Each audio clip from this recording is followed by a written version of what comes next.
Hello guys, in this tutorial you will learn how you can restore or recover already deleted tasks within your spaces and accounts on Wrike. So let us guide you through this. So head over to Wrike, click into your profile icon in the top left and choose Recycle Bin.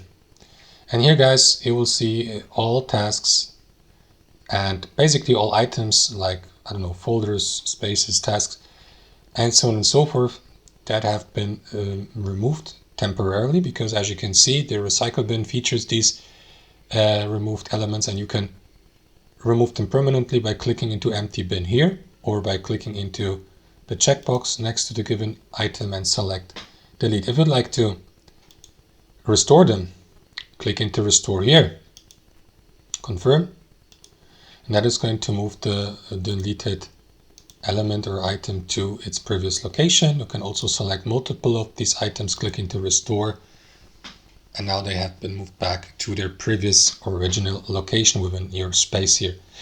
That's how it works. Thanks for watching, and I'll see you next time.